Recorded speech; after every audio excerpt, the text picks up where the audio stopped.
What's going on, y'all? Welcome back to basketball. In the last iteration of this video, we took a look at some underappreciated players on each of the first 10 teams that we looked at, and today we're going to look at the next 10 teams. So yeah, pretty simple concept. Let's look at some underappreciated players. First team we're looking at here today is the Atlanta Hawks, and we're taking a look at number 1, Jaylen Johnson. Jaylen Johnson, low-key, should be considered for most improved player with the jump we've seen here. Normally when people go up by more than 10 points a game, that's enough to be put in the consideration for that award. Really, everything across the board has increased. We're at 15 points a game at the time of recording this. Field goal percentage is 60%, three-point percentage, which he's taking about 3 a game, so he's taking a decent amount, 44%.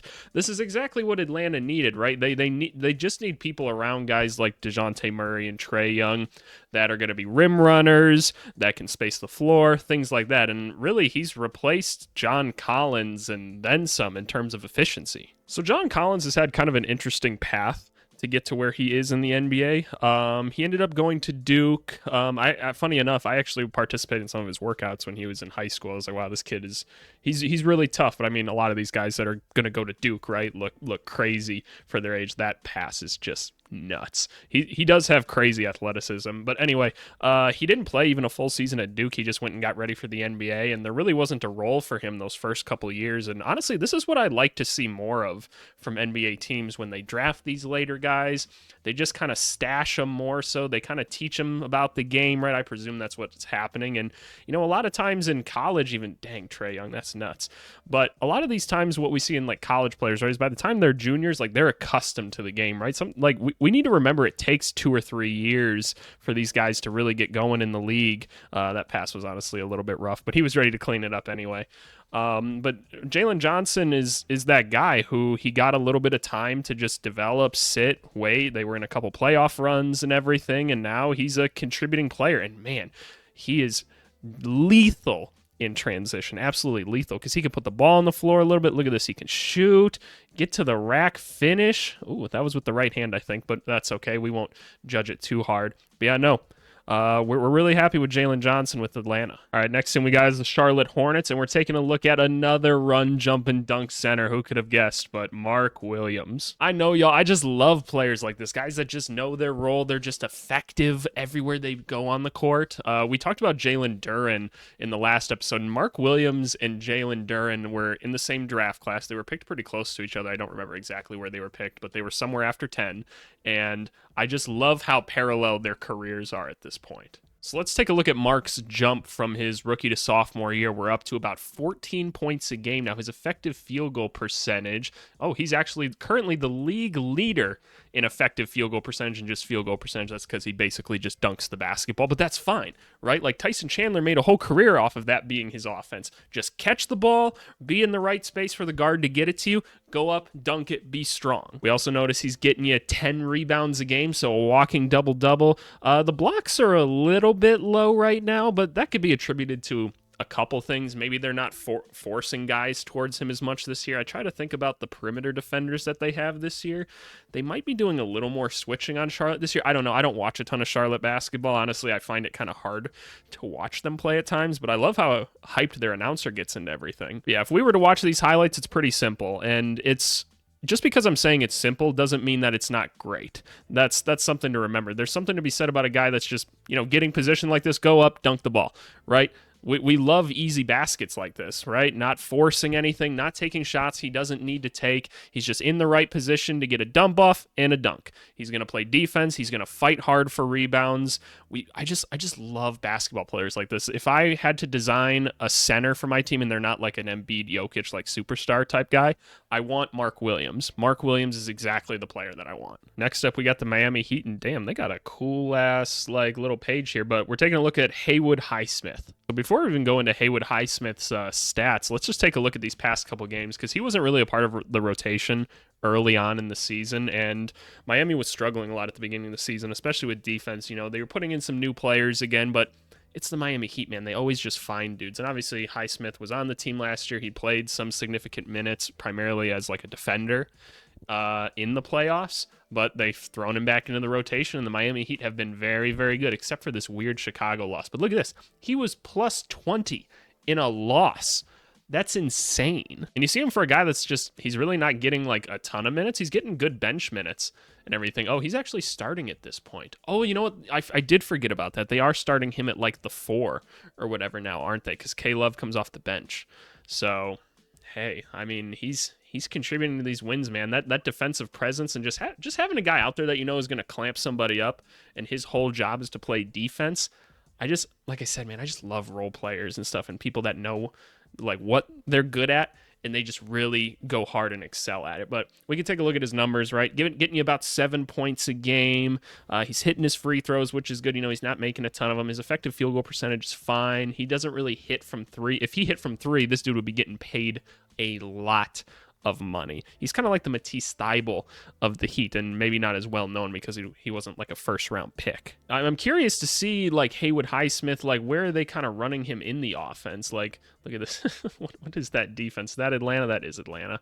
Yeah, that's Atlanta defense for you. But the Heat just keep plugging and chugging players, right? Like, look at how far out they're getting on defense. They got him on Trae Young right now, following him around screens and everything. Like, that's what his job is going to be, is just to go out and guard the best player every night. All the best teams have a guy like that. These highlights are just showing him getting rebounds. I want to see something a little more offensive. All right, so these are the plays that we want to see out of Highsmith, right? He's just cheating the play, right? He's out there in passing lanes. He's going to go up. He's going to play in transition. He's athletic enough to do so, and he's right back into playing defense, right? Like, that is his offense. Get a couple steals a game, and you know what? A lot can come from plays like this. I think they showed that twice because it was both a steal and a basket, which is kind of weird by whoever's highlight this is. They must just pull it off Synergy or something like that.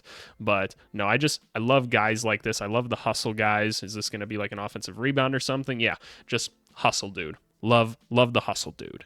Next up, we have the Orlando Magic, and I'm not going to lie, I had kind of a hard time picking someone I think most people are playing about as well as they'd expect, and the one guy that maybe is standing out is Goga Bitadze. So I actually have a buddy that was a part of the Fort Wayne Mad Ants, and Goga came from Indiana or whatever, and so Goga played a decent amount of time with them down there last year. He was saying how Goga was just so dominant in the G League or whatever, and he was telling me that he thinks he could be a good NBA player, so hey, he's starting to contribute now. So Goga has started most games for them this year because Wendell Carter's been hurt, and so this is mostly just a shout out to be like, hey, dude, you're playing well in an unexpected role. You're kind of being asked to do more than you normally would. He's getting you a career high in points right now, which is nice. Getting you 7 and then 5 rebounds. You know, I take it he's not playing a ton of minutes. He's only playing 17. He's just kind of he's playing with the starters to be a big person out there so that Banchero doesn't have to play the 5 or something like that. But it's kind of the same thing, right? He's taking shots that he can make, and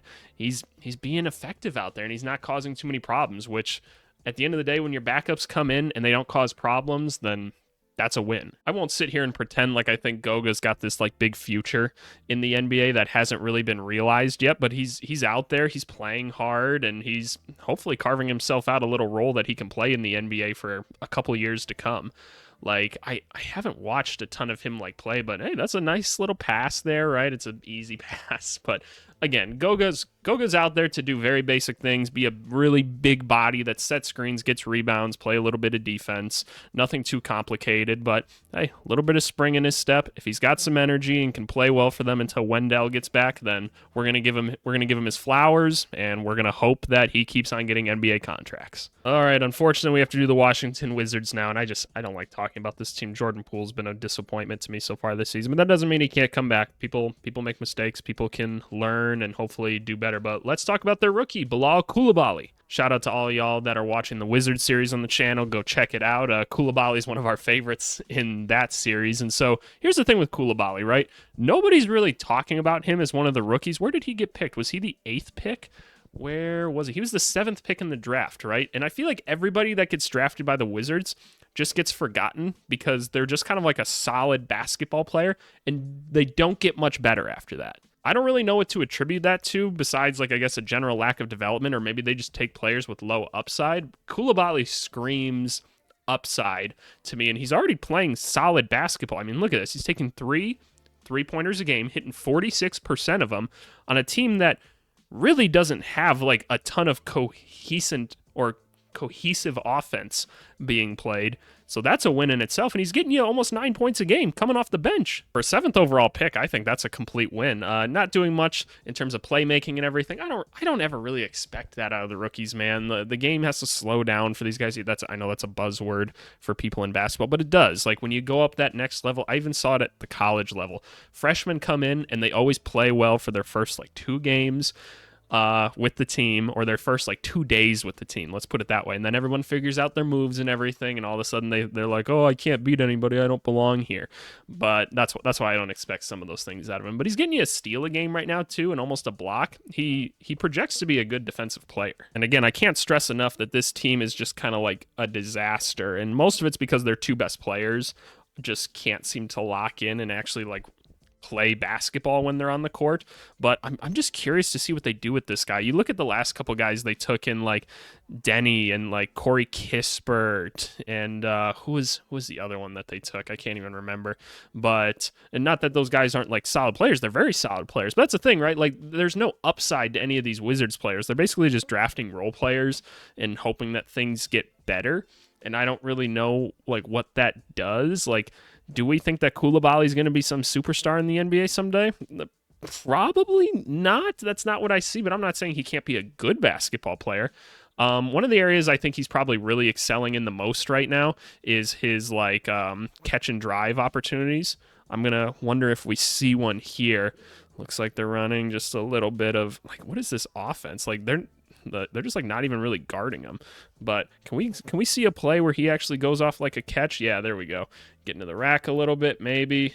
No, just an assist. Okay, fair enough. Y'all, I wish I could tell you there was some good highlights in this, but man, like all of his buckets in this game are just coming off of nonsense that other people are throwing. Like, look at this. Shot gets blocked, throw it out, dunk. I don't know, man. These are 2 like hectic teams just playing each other, but you'll just have to take my word for it. The Koulibaly's done really well off of like guys like Tyus Jones or Jordan Poole getting to the rim. Like, what is that defense? Like, why don't the Nets have a center in the game? I don't know. Next team we got, and we're moving into the West as well, is we got the Denver Nuggets. And again, I kind of struggled to find someone for this team, but we're going to take a look at Reggie Jackson, who's been around for a little bit. So Reggie Jackson, when he joined the Nuggets last year, they were kind of thinking maybe he can come in and just be a backup point guard right away. And he did play some of those minutes, but he was pretty inefficient. And Reggie Jackson's had such a roller coaster career. He started out as like a backup for Westbrook, and then people were like, he can be more than that. Went to Detroit. He was really good for those couple years, and then he got really bad and people like quit on him, and then he signed with the Clippers or whatever, and he played really well in that playoff series, and then he didn't play so great again, and then last year was kind of but this year he's back to being solid again. I think a lot of that has to do with like injuries and stuff too. He's been pretty banged up over his career. He plays a pretty aggressive style of basketball. But getting you double-digit points, and somebody has to off the bench for this Nuggets team, so don't put a ton of credit in that. But it's the efficiency. He's back up to about 36% from 3 on 3 or 4 attempts, which is more than acceptable. The effective field goal percentage looks pretty good. The actual field goal percentage could maybe be a little better. I'd have to take a look at one of his like shot charts or something like that to make sure he isn't settling for too many mid-rangers. It is worth noting, though, that since he's been starting with like Jamal Murray being out and everything, the Nuggets haven't been very good. And you know what? Like, yes, you lost your second best player, so that's just going to happen. But his wins above replacement numbers probably aren't looking too great right now. And obviously when he's with the starting lineup, I feel like that's going to negatively probably impact him, because if Jokic is in the game, he doesn't get to have the ball as much. And I feel like that's where Reggie Jackson thrives, is when he's not playing off ball and he kind of gets to be that ball handler. He's pretty shifty. His change of direction speed is really nice. Like the way he navigates the pick and roll there, he plays like very much within himself. Like that's been a lot of his game. That was where he found a lot of success with the Pistons back in the day. It's just doing that with Drummond, just navigating those pick and rolls, being very slow and cautious, finding the roll man, things like that. But as long as he can be a competent defender, he can go out there, he can make some shots, be another scorer for the Nuggets. He's a good veteran presence at the end of the day. He's effective for them. They need somebody to be effective off this bench. Zeke Naji there is a solid player in himself, but he can only do so much. All right, finally, a team I actually want to talk about, the Minnesota Timberwolves, my local team, for where I live nowadays in Minneapolis. Don't come and find me. That's not what I want. But let's talk about Jaden McDaniels. So there's not a ton of like surprise players on the Timberwolves. It seems like cohesiveness has just kind of started to finally click for these guys, and they just seem bought in. We all know the idea with McDaniels and everything that he's probably a defensive player of the year candidate, right? He's one of the best perimeter defenders in basketball. What I'm going to be curious to see is like if these scoring numbers kind of start to even out a little bit, because while his field goal percentage is at like an all-time high, and part of that's probably because Ant is so much of a focal point now, and honestly so is Cat in their offense, that people just kind of have to focus all in on them because they're kind of going nuclear with their scoring. But his scoring is down significantly, and I kind of thought we were going to take a big jump with the contract that he had gotten, everything, and just,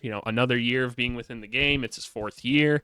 Obviously, the defense is still great. He's still hitting the three at an acceptable clip. You'd probably like to see the number of threes go up, and that's probably where he can find some of that scoring again, because he's not going to have the ball a ton. On this team, the point guards are too ball dominant, and Edwards is going to have the ball most of the game, and he should. Yeah, you'd just like to see another step of growth for him, but still, like I still feel like he's an underappreciated player, and that's probably because he's in Minnesota, and the Timberwolves just don't get a ton of like national attention. But hey, man, they're really, really good this year, and if it wasn't for McDaniels, they would not be there. If we look at some of the film here, like, see, he's going to be playing on everybody's best player each night. He's really long, knows how to play the passing lanes well. He keeps people in front of him, which is honestly the biggest part about defense is just effort and keeping a guy in front of you. One of the things I notice is like his little like push step. When you play defense, I wish I could like show you my feet and everything, but you don't really like shuffle on that first step. You kind of just push, because it's so hard to stay in front of an offensive player when they know where they want to go and you can't really decide or figure out exactly where they're going to go every time.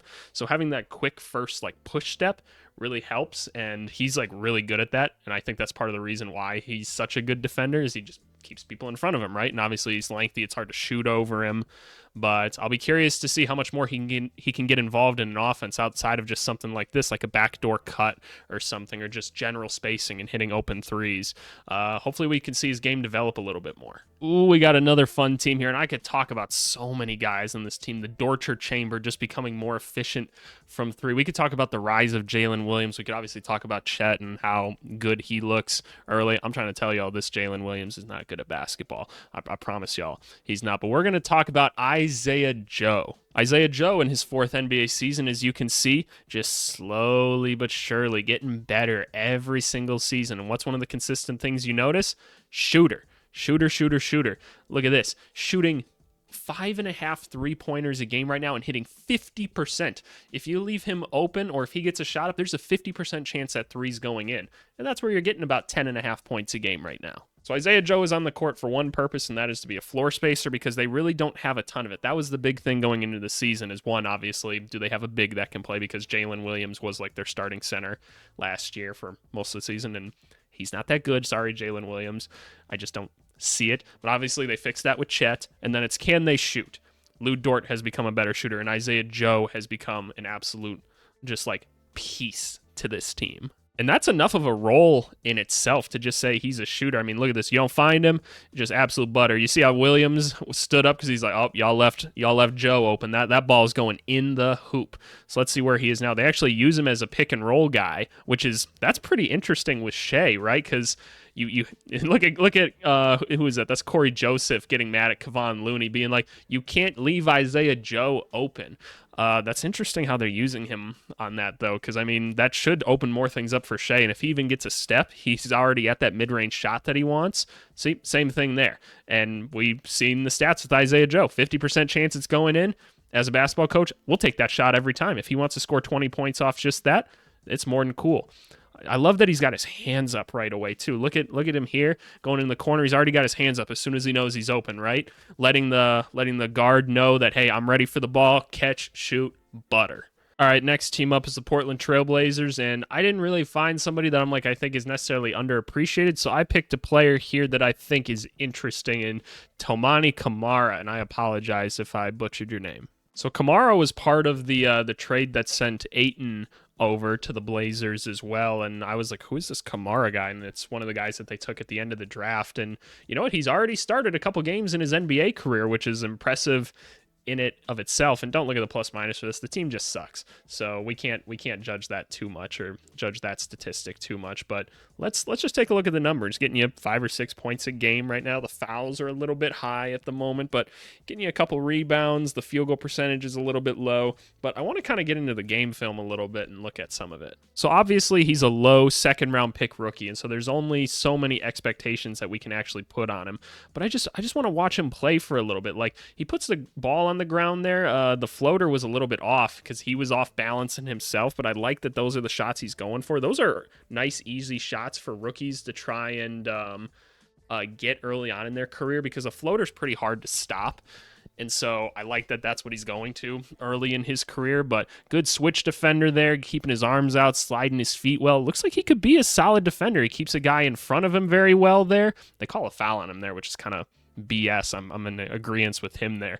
But using him as a screener here, getting a nice pop, attack. He likes to go for that jab, it looks like, a lot. But obviously the chair got pulled out from him there. But maybe moving a bit too quick, not really balanced quite yet as a rookie, but 6'8", 220, decent athlete and everything. He's got a quick first step.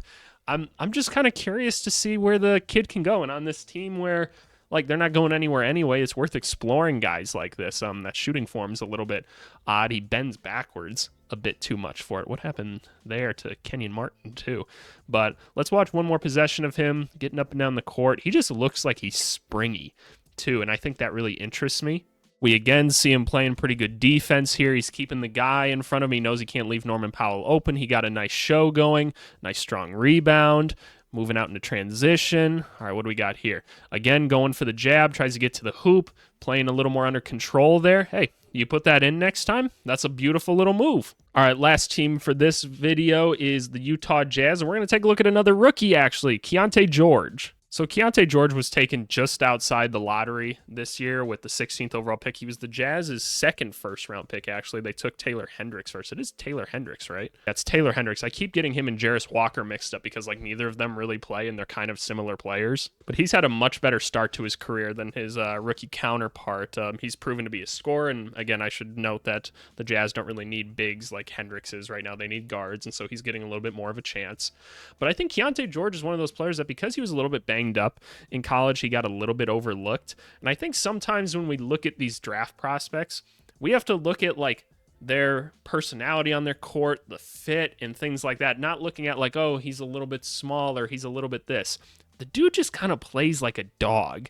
Like, and I mean that in the best way possible. Like, he just kind of has an it factor about him that I can just, like, smell through the TV as a coach. I'm like, I want that guy on my team, and I know I can build him into something. As a rookie, he's getting you around 9 points a game right now. He's shooting well from the free throw line, not getting there too much. The three-point percentage isn't quite there yet. I don't really care. I just don't. And getting you about 5.5 assists per game. And what's the turnovers?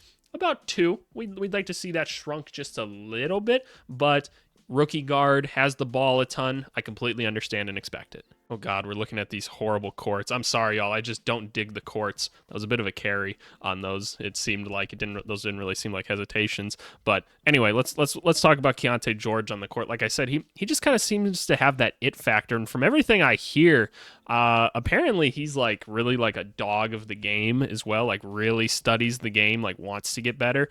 And I feel like those are the type of dudes that are just gonna make it. Those that are taking the time to learn it, they watch the game, they love the game. Like those are just going to materialize into better players. And man, like, I think he's more of a 2 guard, in all honesty. He has to do a lot of ball handling responsibilities right now because of the roster construction, but I'd be curious to see him as more of an off-ball player. As of right now, people are going under on him a lot because he's an unproven rookie that isn't really shooting well.